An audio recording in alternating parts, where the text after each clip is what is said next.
तो जय हिंद, नमस्कार दोस्तों। बहुत बहुत स्वागत है आप लोग का हमारे चैनल पर। दोस्तों आज हम फिर से इंडिया के जनरल नॉलेज के बारे में 50 क्वेश्चन को लेकर के हम यहाँ पर उपस्थित हो चुके हैं। और पिछले वीडियो में हम लोगों ने दोस्तों 2 वीडियो के बारे में बात किया था और आज का हमारा वीडियो पार्ट 3 है।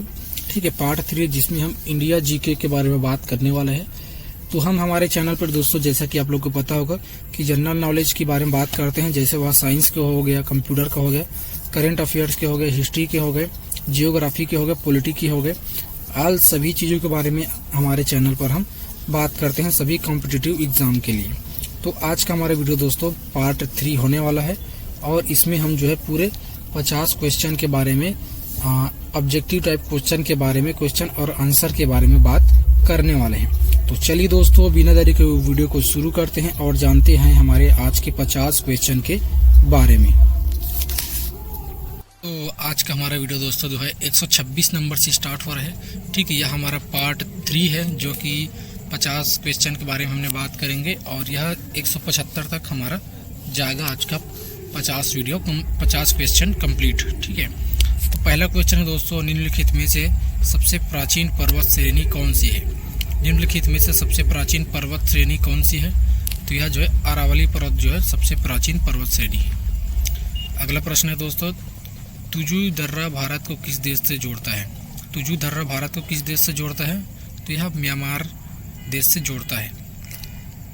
28वां प्रश्न है, यानी कि हमारा तीसरा प्रश्न है, भारत की सबसे वाह नदी कौन सी है?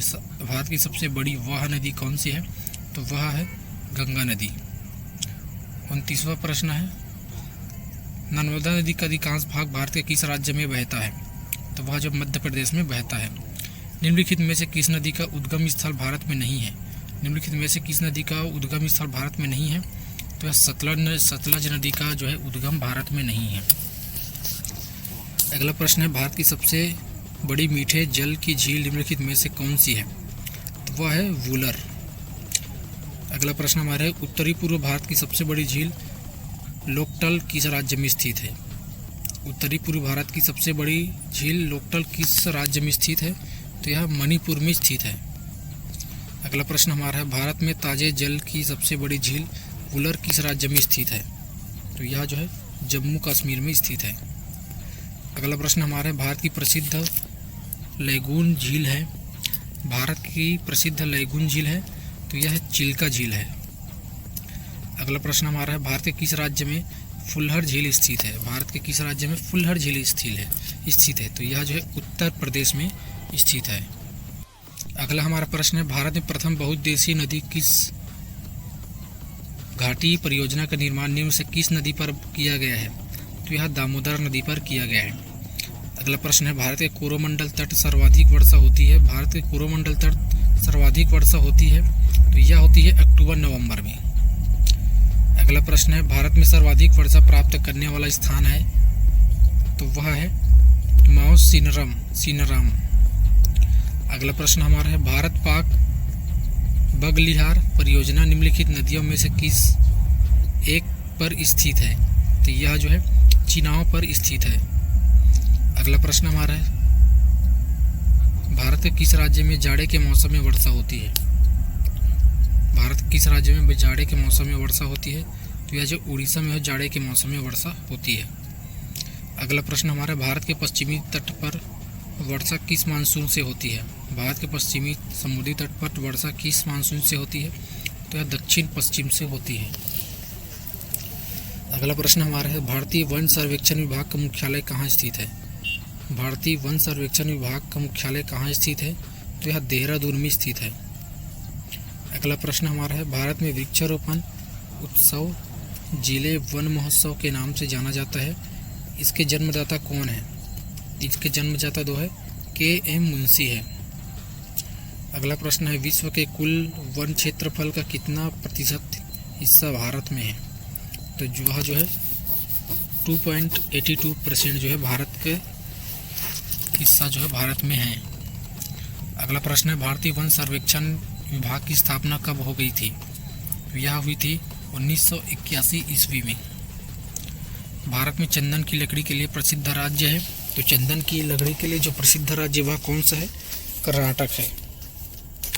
अगला प्रश्न है, भारत की प्रमुख वनस्पति कौन सी है? भारत की प्रमुख वनस्पति कौन सी है? तो वही है पतझड़ वन। भारत में दुधवा राष्ट्रीय उद्यान कहाँ स्थित है?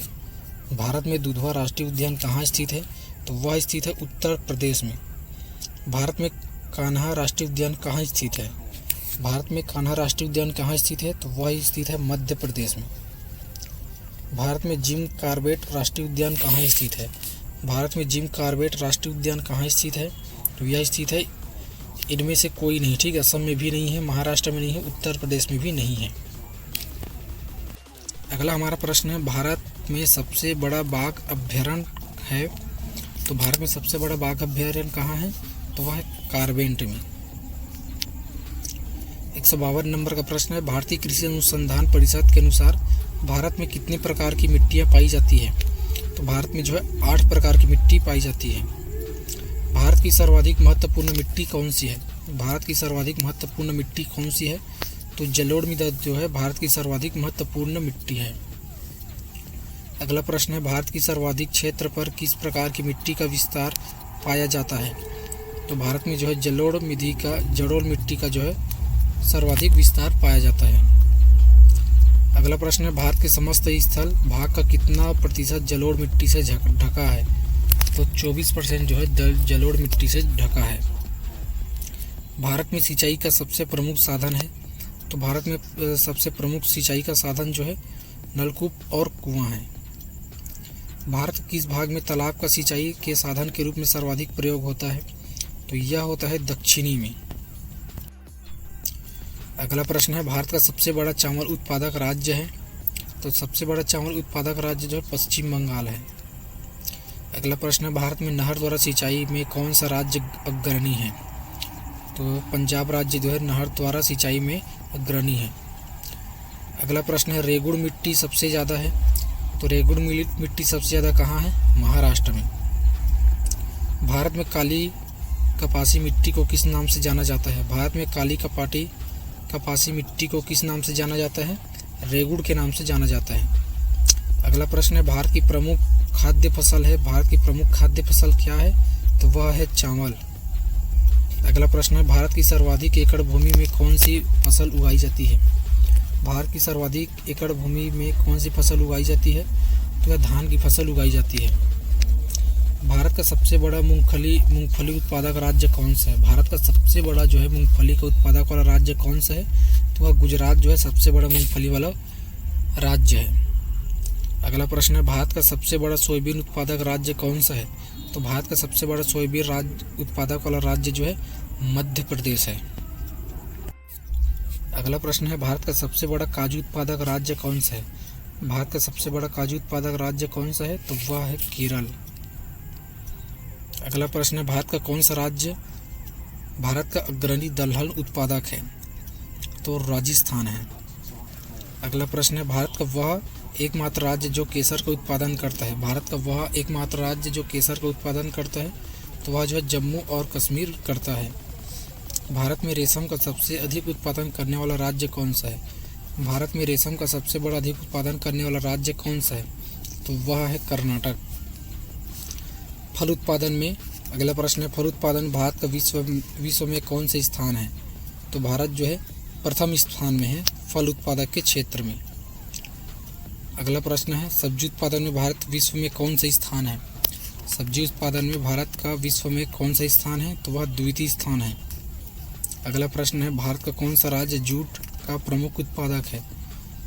तो जूट का प्रमुख उत्पादक वाला राज्य पश्चिम बंगाल है। अगला प्रश्न है, भारत में सर्वोत्तम चाय कहाँ पैदा होती है? भारत में सर्वोत्तम चाय कहाँ पैदा होती है? तो वह जो है दार्जिलिंग में पैदा होती है। अगला हमारा सेकंड लास्ट प्रश्न है, भारत में सबसे ज़्यादा चाय किस राज्य में पैदा होती है? भारत में सबसे ज़्यादा चाय किस राज्य में पैदा होती है? तो वह जो है असम में पैदा होती है। और हमारा आज का लास्ट प्रश्न है दोस्तों, भारत का सबसे बड़ा कहवा उत्पादक राज्य है? भारत का सबसे बड़ा कहवा उत्पादक राज्य कौन सा है? तो वह है कर्नाटक। तो इस प्रकार से दोस्तों आज का हमारा जो है 50 क्वेश्चन का टारगेट पूर्ण हुआ, जो कि हमने 50 क्वेश्चन के बारे में बात किया था। तो 50 क्वेश्चन का टारगेट पूर्ण हुआ दोस्तों। अगले हम अपने वीडियो में पार्ट 4 को लेकर के आएंगे। फिलहाल आज के हमारे इस वीडियो में बस इतना ही दोस्तों। वीडियो अगर अच्छा लगा हो तो लाइक कर दीजिएगा, शेयर कर दीजिएगा और हमारे चैनल को सब्सक्राइब कर लीजिएगा दोस्तों। हम जल्द मिलेंगे आप लोगों से नेक्स्ट वीडियो में। तब तक के लिए धन्यवाद। जय हिंद, जय भारत।